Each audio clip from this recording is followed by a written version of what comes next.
What's up, guys? I hope everybody's doing great. If you're new to this channel, welcome. If you are an OG, thank you so much for subscribing. And this channel, Age Elevate, we thrive in creating content about international teaching, and basically AI literacy. So I'm Angeline, a teacher in America. Right now, you can call me Angie. That's like a regular name that I go by. And I just thought, hey, why not do this video real quick, because it's hiring season. Others are like wrapping up and getting into the country. I see a lot of updates with teachers getting into America, and I'm so glad and happy about all this progress. So you want to teach abroad in 2026, right? But maybe you're dreaming about living in another country, or making a decent salary, or maybe meeting students from around the world and building a career that actually feels exciting. Or maybe you're just tired of the same routine wherever it is you are, and you want to know whether international teaching is really as good as people make it sound. Either way, this video is for you, and especially if you're a teacher. Because teaching abroad can be an amazing opportunity, but it is not as simple as booking a flight and showing up with a resume. It's deeper than that. It's more than that. There are qualifications you need. There are documents you have to prepare. There are countries that are easier to break into than others, and few mistakes that can cost you time, money, even job opportunities.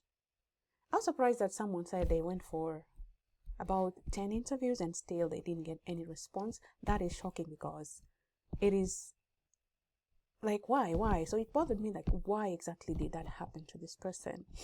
So in this video, I'm breaking down exactly what you must know in 2026 if you want to teach abroad successfully. But wait, you may ask yourself, like, you may be wondering, why does this even matter? Why am I doing this video? It's because a lot of people get excited about international teaching for the wrong reasons. They see the travel, the photos, the beaches, the live anywhere lifestyle. And yes, those things can be real, but behind the lifestyle is a professional process. Schools want qualified teachers. Government wants the right paperwork. And depending on the country, the rules can change really fast.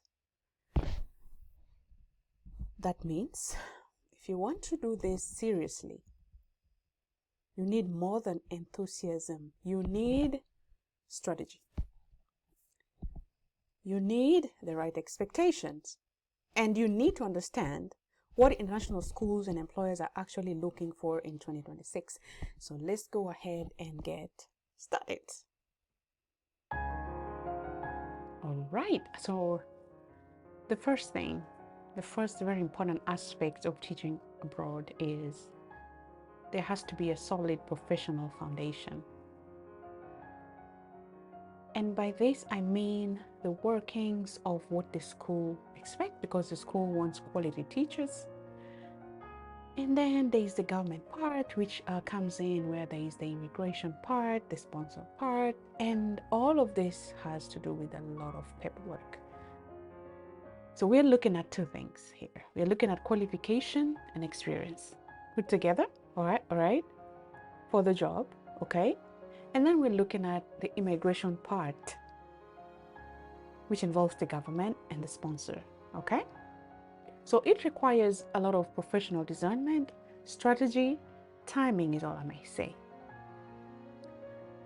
The baseline for any international teaching job, especially in Europe, or let me say North America, Australia, Canada.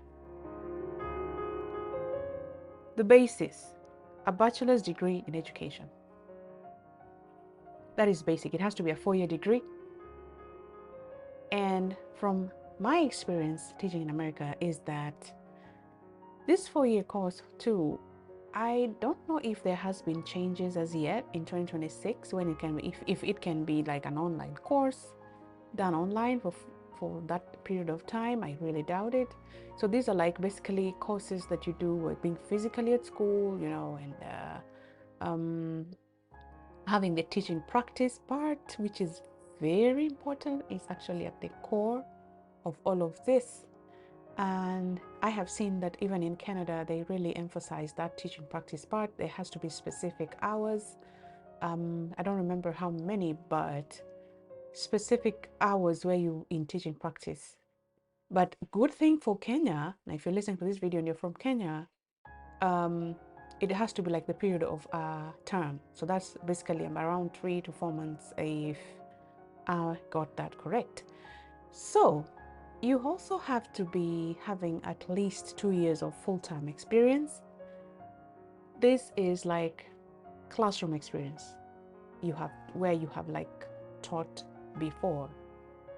Okay, and it is assumed that this teaching experience you're getting is basically after you have been licensed. So in Kenya, for example, we have the Teacher Service Commission. So you will need to get your TSA number. You have it. That shows that you are licensed, you're authorized to teach in your country, in this case Kenya, for example. Now if you're coming from other countries, then definitely it's going to be the teacher licensing body in your home country, and that is also a requirement. Also, for America, personally, from my experience, there was no IELTS that I did. I am so relieved that that wasn't a requirement then, and this was like 4 years ago. So give or take, I think it's a beautiful thing that that is it. Your fluency in English is good because that's the main language of instruction. But I know of places like Canada, specifically Alberta, will need you. Before you even think about getting certification, you will need to do IELTS academic, the same one that is done when you need to go like for studies like abroad. So Australia too needs IELTS and they need high scores. So it is what it is, and so yeah, that is it. And I don't want to mention classroom management at this point because that is going to come in another point. So in the professional foundation, I want to emphasize that in the bachelor's degree in education, for example, you need to have your transcripts. They need to be evaluated, okay?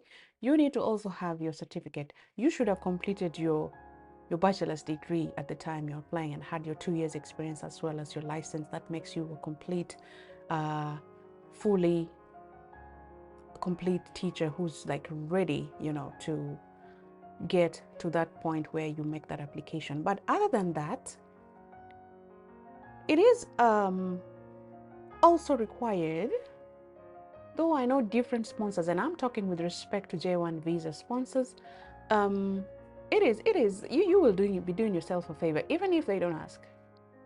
My sponsor, for example, asked, the one that I sponsored me to come and teach in America, they asked me for that. They needed that. It's actually listed in their website as one of the requirements. That's a driver's license. Now, other than the license, it's good to have that experience of at least driving on the roads, okay? That will come in handy. It will help you so that you don't have what in adulthood we call cognitive dissonance, where you like just starting from zero, no driving skills at all. So that will be great, not just the license, but the skill too. It will come in handy in terms of handling your transportation, which goes a long way in terms of helping you be better at work. You know, when you have that flexibility, you know, you determine the time you leave work. You don't have to like ride share. Of course, when you come, you're gonna need help from others to do movement from one place to another, getting you situated and all that. But we're saying long term, this is a very important skill. Another important aspect is the background checks. Make sure that your background checks is all clear and you have that documentation from home country that you are cleared.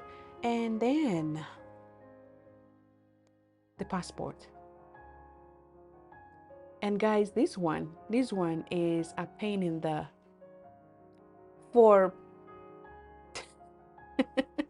most people, and it's like it defies logic when you're talking about, or even, you know, asking too many questions about immigrating. And no shade, no tea, I'm just saying that honestly, if you want to migrate, that's one of this, before you even begin to look for the background checks and,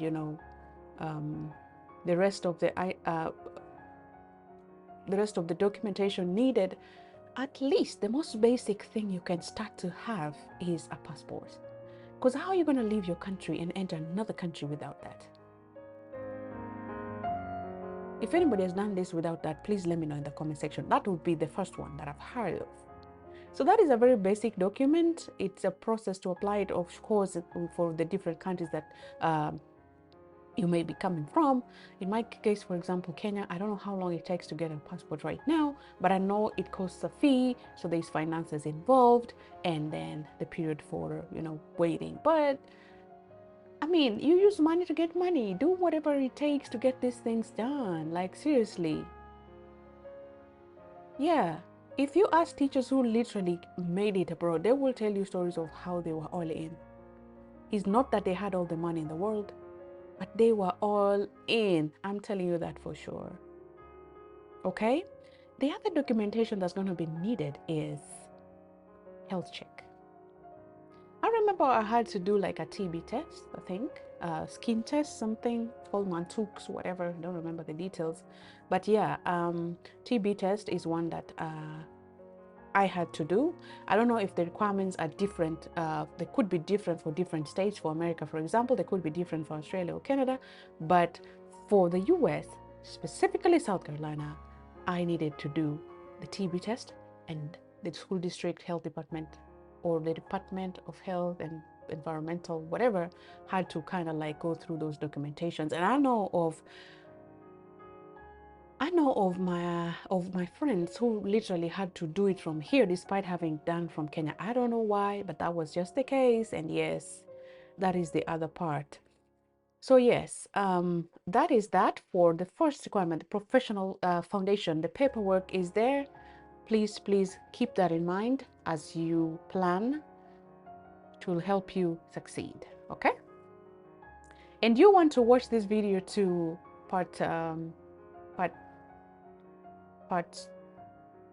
the third point, because you will not believe some of the stuff that I'm going to be discussing. Some of them you may just wish them away, but you realize that they're simple things that go a long way. Okay, let me know your thoughts in the comment section, guys. If you're watching this video, where are you watching it from? Do you have any questions? Let me know in the comments below. And also, if there are topics that you want me to cover, then I'm welcome to hear you out and then be able to do that as well. So yeah, point number 2, the second thing you need apart from the professional foundation is strategic destination planning. Some of this definitely is out of our hands or out of your hands, but it is one that I would recommend you just, out of curiosity, use the internet to just search around whatever information you're curious to know. Why am I saying this? I'm saying this because timing and preparation is very important. For example, you need to know when the schools hire most. Those are the hiring season, for example. They are different in different countries based on the school calendars that different countries have. In South Carolina, for example, the school year runs from August to, in the school district I'm in, runs from August to June. Like it is August of the previous year to the first week of June or thereabout of the next year. Okay? And that could vary even within the state. That could vary from school district to school district. Now, school district is the employing agency, okay? They're the ones that manage the schools, okay? So you want to make sure that you want to have that in mind even as you're seeking opportunities, so that you're not left behind, because sometimes the strongest candidates are the ones that apply in time, okay? Because there's a lot of preparation involved, there's paperwork involved, there's even evaluation, which I forgot to mention in point 1, professional foundation. You have to get your credentials evaluated, your transcripts. These ones are the units you did in school, if you even had your teaching practice too, if you have a master's degree and all of those things, you will need to have those evaluated as well. And so from my example, from my experience, what happened is that I used my bachelor's degree transcripts, and I got the evaluation report from Spantran that I was qualified to teach science. And in this science, my certification by the Department of Education was basically for middle school science. Now, backstory. Let me just tell you a story, by the way. So when I was doing all of this and preparing and looking for opportunities to teach abroad, I applied to so many sponsors. I don't remember how many, but eventually when I got an opportunity showed up, then I took off with that. I didn't want to wait for any other because I didn't know how that would turn out. But then again, I want to say that I had my credentials evaluated, like I said, by Spantran, and then I was teaching high school in Kenya, like high school math and biology to be specific. Okay, I wasn't teaching no chemistry and no physics. All right. So when with the report from the evaluation body, that's what the Department of Education uses. And that is like a cross. It doesn't matter which state that you're in. The Department of Education, for whatever state that you've got a job in, kind of uses that to get you your certification, your teacher's license, your teacher certificate, okay? So I realized that I was certified to teach middle school general science, okay? I had concerns with that, and I remember discussing that with the sponsoring body that was doing my paperwork and stuff. And I said, okay, I've been used to teaching like kids in high school, and now this is middle school. Now, don't get me wrong, those were my concerns. But again, I didn't want to lose the opportunity. So I was like, okay, I'm not going to sit here and wait. Yet, okay, I had done 2 interviews. Backstory, oh my God, there's just so much to share. Goodness. I had done 2 interviews within the space of a week, okay? Apparently, these 2 interviews were from the same school district. One was a feeder school, which is a middle school for the high school. So I did for high school and I did for middle school. Remember, my certification was for middle school, okay? To teach science in middle school, and this time it's general science. That means biology, chemistry, and physics, right? Okay, follow with me. Follow with me, okay? I don't want to complicate this. I want to make it very simple so you understand what I'm saying, okay? So I did the middle school interview first, and then a week later did the high school. Now, the middle school gave feedback before the high school gave feedback in terms of positive feedback, like, yay, you've got this job, okay? And there's always a timeline you're given to respond. And I didn't waste no time because I didn't know how the interview would turn out with the high school. So guess what? I did what any normal human being would do in my situation. I accepted that position. But now let me go back to the concerns I had that I was trying to highlight previously in a few minutes ago. The catch was, I have experience teaching high school. I'm certified to teach middle school in my certification, okay? Now, other than that, the school has literally given me a job offer for middle school. You know what I did? I put my concerns aside, raised them, yes, and the advice that my sponsor gave me was, but I try, see if I like it, then I stay. If I don't, then maybe I can transition to the high school. Now, let me tell you, without being certified to teach at the high school, in my certificate from the Department of Education, I wasn't going to be able to teach anyway, even if I got a job offer. So that one, I later on came and pursued it, and they added that I can teach biology in high school too. But by the time that was happening, I was already home and dry with the middle schoolers. Oh my goodness, the 7th grade science, I just love that sport. yet people say they're the most difficult to teach. I don't know why, but I kind of find like they're not adults yet, and they're not kids either. Like they're not babies either. They're kids, yes, but not babies either. So they're kind of like at that spot where you can still, influence them positively to, get certain things right with their life. So yeah, it's amazing, and it's an amazing experience that I didn't want to leave behind, because I felt like I'm gonna have to adjust and relearn how to teach high schoolers in America, and that was going to be something else for me. So guess what? I ran with the middle school science. So back to timing and preparation. We're talking about preparing and timing. Make sure you're doing your applications in time. Let's say, for example, you intend to teach abroad in 2027. This is a good time to start preparing. If you're starting from, and your preparation can be as long or as short as, it's very personal and specific to a person. Say you have like passport, you have your evaluations done, that can run quickly. In fact, you could probably even catch up with the school year like right now and get employed in 2026 before school year begins in August, for example, if that is for places that I am in, for example, or if other states, it depends again when the school year starts. So you want to make sure that you're starting early. The earlier the better, okay? You can be a great candidate, but if you're not prepared in time, you're going to lose it for that school year. But that is not lost. Employment is every school year, and that happens like on a yearly basis, okay? It's competitive, but doable. People are getting these opportunities, and I'm so happy, like, because this school year alone, I think I saw from our teachers group, teachers are arriving in good numbers, and I'm super happy for that, because it means that then we are getting the numbers, and that's great. So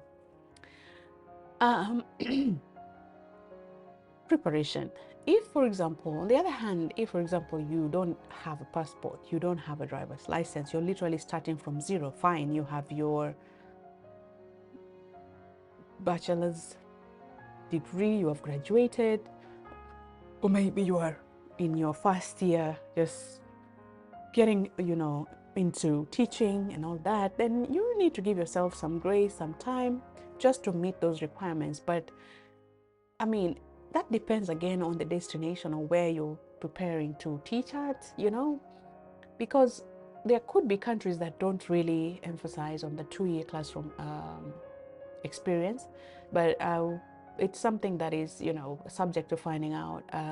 What I'm sharing is with respect to Kenya, also with respect to Canada and Australia for that matter. So depends where you're starting from. If you're starting from the very, with none of these things, because these things take time to get, start early. I would suggest 6 months from the 6 months on, like 6 months earlier.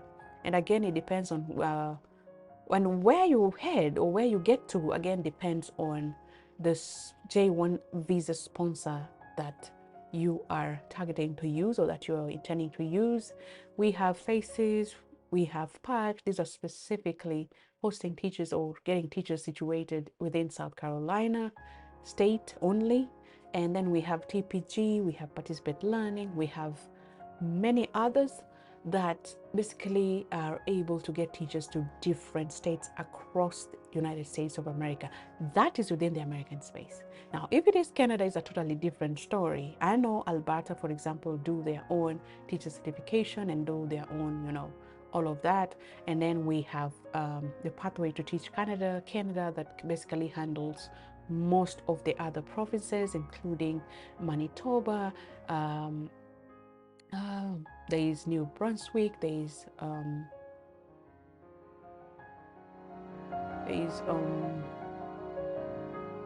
Nova Scotia, Saskatchewan, and the likes. And then there is Ontario also that does its own credential evaluation to place its teachers. So yeah, it's possible. It just depends what your destination is. Plan, because then again, all of this is very financially heavy, especially if you have to cater for the flights by yourself, or if you're coming with family, all the way from like the start before the main person gets to cross first, and then get the family later. It just depends. So it's very financially involving, I must say, because all these things cost money. Credential evaluation costs money, passport application costs money, driver's license costs money, getting some of those documents, even the background check, yes, it costs money. So you want to make sure that your timing is perfect and you prepare well. And also stay flexible, stay flexible. With flexibility here, look at me, for example. I took what I got first. I didn't want to wait because I didn't know if that feedback was going to be positive or not. So I wasn't going to waste that chance, okay? Right? Also, remember that different destinations have different kind of, lifestyle and weather and different tax systems. The cost of living it will be different in urban setups and different also in the countryside. So those are things you want to make sure that you're keeping in mind even as you move. Let me know your thoughts in the comment section, guys. And if you haven't subscribed to this video and you find it useful, please go ahead and subscribe. Also share with fellow teachers or prospective teachers. A teacher may get a thing or two that can help them get that job offer in time and get to cross over and come and join us over here in America or in Canada or Australia, and tell us what exactly is that was your experience and share so that we grow and learn together. Do not gatekeep, okay? And we are getting to the sweet part. You're not going to believe this. Talked about three things. We talked about the professional foundation, talked about the strategic destination planning. Wherever it is you're going, it depends. Some countries are further away from your home country, so the flights are definitely going to stretch a little bit more. There are those that are much closer. There are those that are, cities that where you have to, like, when you get there, you have to again connect and get somewhere else, maybe by road or air. It's just a lot. So make sure that you keep all that in mind. And I would advise any day for abroad teaching jobs, take what comes first.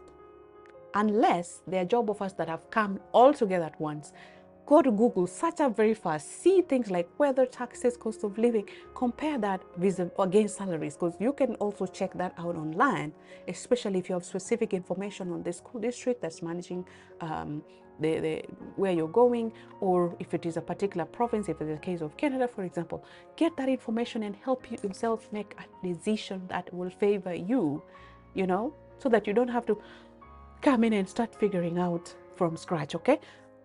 Excuse me. Right. Let me know your thoughts in the comment section, guys. What was your experience like? Do you think that timing and preparation is like really useful? Do you think that having a very solid professional foundation is necessary, is important? Or do you think that this is something you can have someone connect you, I don't know, through, I don't know what, all this information is out there. If anybody shares something, always compare it against legitimate websites, be they for J1 visa sponsors, be they for H1B visa sponsors. But I don't want to talk about H1B. I want to talk about J1 visa because that is the one that I know about more, okay? So, number 3, we have mastering the digital interview. Mastering the digital interview. Definitely, if all goes well, then you're going to get invited. That even as you watch this video, you get to that point if you have not crossed over yet, and that is something you're interested in doing. It is my desire that that happens to you, okay? So keep that in mind even as you're watching this video. And definitely it's going to be digital because of, different geographical location, even time zones. I remember in my experience, I had an interview at 2 a.m. in the morning. Sounds weird, right? But that was the time when it's daytime, where my sponsors were, or where the school, okay, where the principals were at the time, and that was the scheduled time for interview. So it's not strange. It's normal, okay? It's just a matter of time different playing on you, okay? Be available. I mean, just get coffee if that can keep you awake. Get this thing done, okay? Be all in, because teachers who have been all in always end up getting this thing. So, like I said, I have to keep my promise, right? Number 1 in those digital interviews, smile. Smile. Abroad countries, people smile. bring that happy face. Don't bring stone face into the interview. That now, oh, you think now you've won your of course, dress professionally, okay? Look neat, to the point, like, be on point, dress well professionally. Don't, and then it shouldn't be such bright colors. Just keep it, gray. There's this navy blue, black is not bad, mashed up with white. If you're a man, maybe a suit, black suit with a white shirt and the tie right there. And that goes for women too. Just, okay? And bring your smiley, beautiful, handsome face to the interview. Leave your stresses outside the door, outside the room. Get a quiet environment, please. This is your opportunity to show yourself what you got. You don't want to mess it up because you're representing yourself, you're speaking for yourself, you're showing them what you got. You need to leave, when you leave that interview, when the interview ends, they need to tell themselves that, hey, we need to, this one is the one we want. That should be the discussion period. Now, no interview goes perfectly always, but what we're saying, there are those basics you cannot mess around with. Smile. Ain't that surprising, guys? Did you know that smiling can get you the job? But that is not all, okay? You also have to have enthusiasm. Show how passionate you are about the job. And in terms of the screenings, you're going to have multiple interviews. One is going to be the screening through the visa spot, the J1 visa sponsor, because once they ensure that you're a good candidate, a good pick, they also want to make sure they bring strong candidates to the schools, okay? Because they're the ones that forward that to the schools, okay? All right? Then the schools get to schedule the interviews. If they watch your video, the one you send to the sponsors, and see that is strong enough or good enough for them or is meeting the needs of their school, then boom, you're going to get an invite for an interview with the school principals and assistant principals. And there's always going to be a panel. Don't freak out. Don't freak out. The more the better, because guess what? They're all going to have different opinions. And sometimes those different opinions are in your favor instead of having just one person. So guess what? Because they're going to be looking out for different things. Don't freak out. Just bring your confident self. You're the professional. You've been trained for this. So go ahead and shine on, brother. Shine on, sister. You need to have clarity. It's good to know the content, yes. But guess what? You need to display very strong command of the classroom. And how will they know? They're going to know based on how you answer the video questions you're given, the interview questions, those ones that you're given from the sponsor side, and those that they pose to you, giving you scenarios. Okay? Yeah? Let's say, for example, you're told that a student is constantly interrupting the classroom, maybe by blotting out answers, or you put kids in group work and there's one who's always over powering the others. Maybe they're the leader in the group and you feel like the group is not giving chance to everybody. What are you going to do about it? You don't want to give answers that make one kid to you don't want to say, for example, you don't want to say that I'll tell that kid to shut up or be quiet and let others work. No, that's going to be very unprofessional. In fact, the word shut up in America is frowned upon, especially if it comes from an adult or a professional in the room. That's the teacher. Why? I don't know. But that is it. That is just a reality. So in that situation, for example, you're going to say that, first thing, and that is like a general, this is like a general observation for all interviews, but it doesn't have to be even all interviews, that is. You must commend them. That is a very good question, You tell them that before you answer. Maybe you're giving yourself time to think through and, just get the answer right. So that is a very good question. Now, in that case, what I would do is I would basically walk over to the group and observe, just to make sure they know I'm observing, okay? And if that goes on still, because that may be happening because maybe their proximity to me or um, um, any other reason, then I would basically lean on to in a respectable distance and just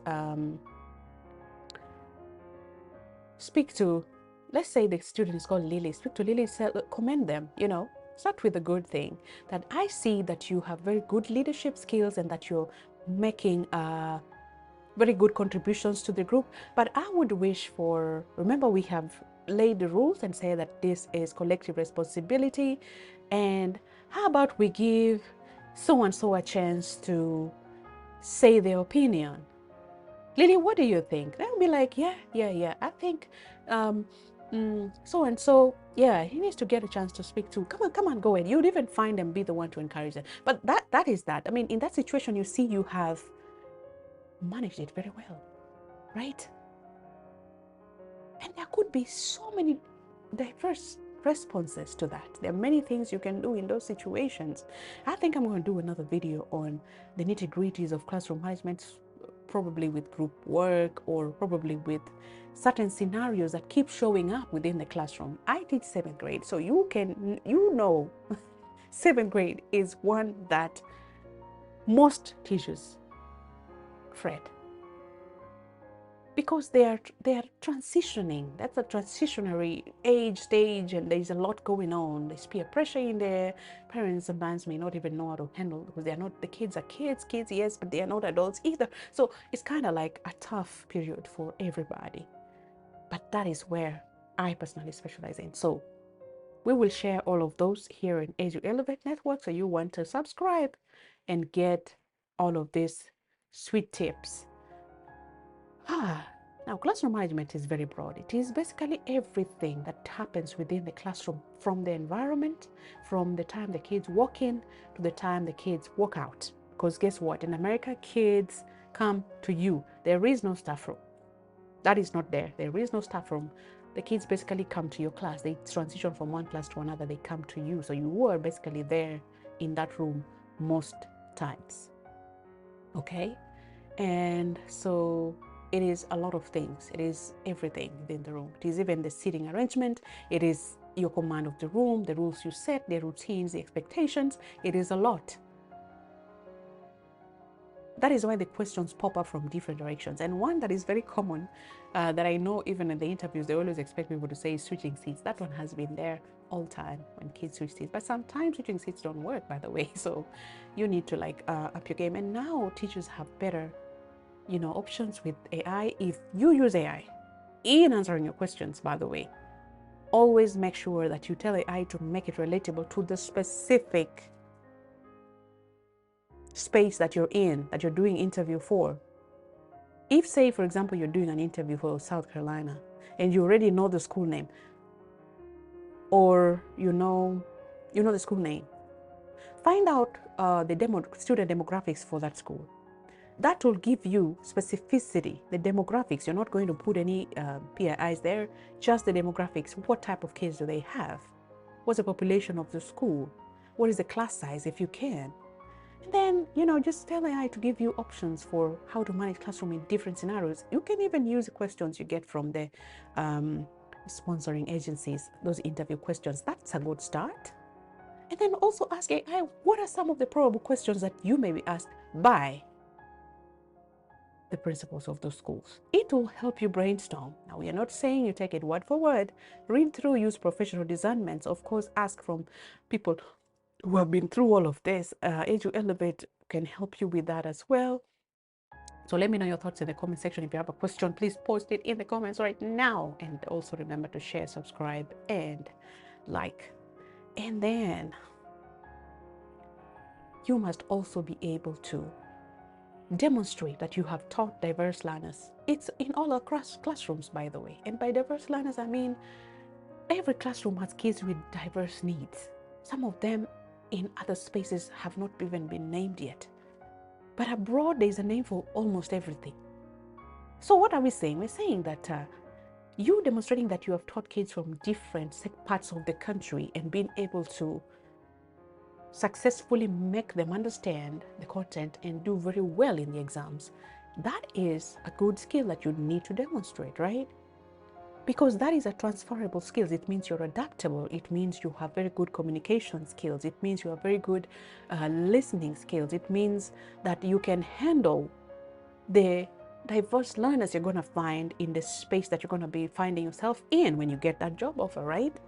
So tell them that you're ready, okay? And then technology is at the core of everything that is done. You're going to use it for grading, you're going to use it for teaching, you're going to use it for communication with parents, you're going to use it for communication with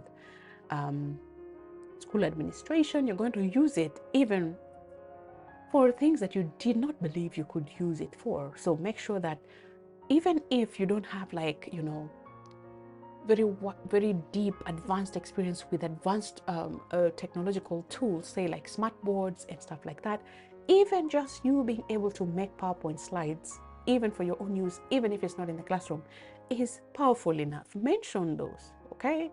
You being able to edit, you being able to be creative. Creativity is at the core of teaching. You have to be creative in terms of how you teach. Make sure that the lessons are relatable to the students, because if a student feels left out, they're not going to see the need for learning whatever you're teaching. So making sure that it's relatable to them, and so they can get that interest. And every kid brings something to the room, including those ones that are quiet, silent, you know, they don't bother you and all that. Those kids bring something to the room as well, including kids that don't speak English at all. They have something they're bringing to the room. If you can tap into that, you're going to be able to bring your classroom alive. So did I deliver on my promise, guys? Let me know in the comment section if this was a genuine surprise where I'm saying, please smile in the interviews. Even when you don't mean to, please smile, okay? Be approachable, be relatable. Don't be standoffish. Give that standoffish kind of vibe. I know you're smart. I know you're smartly dressed. I know you're a professional. I know you have years and years of experience teaching in your home country. I know that. Please bring your smile on. Demonstrate classroom management, enthusiasm, clarity. Show that you can use technology, and those that you don't know that you're willing to learn, because there's always professional development sessions that are gonna, you know, help you with that, and you would get colleagues that are willing to help. So that is no biggie, okay? Remember that. And finally, oh my God, this video is super long. Teaching abroad is an opportunity, not a shortcut. And the teachers who succeed in this endeavor, guys, they combine ambition with preparation, flexibility with professionalism, and curiosity with discipline. So keep an open mind and you'll get your foot at the door. And in no time, once you get that job offer, things will be moving so fast, from, you know, getting documentation to get visa, to apply for visa, getting the visa scheduled, you going for the interview, and boom, in no time, you're thinking about flights and getting here. So guess what? I wish you all the luck in the world. If you have any questions, please let me know. The email is right there, auntyodi@yahoo.com. Please reach out, ask them questions. Also, let me know your thoughts in the comment section, guys. And if you like this video, share it with other teachers. And give it a thumbs up so that the algorithm know that we are discussing content that is valuable, that is helpful, and so that we grow together. Otherwise, it's adios from me. I'm Angie here at Edu Elevate Network, a teacher in South Carolina, by the way. See you in the next one.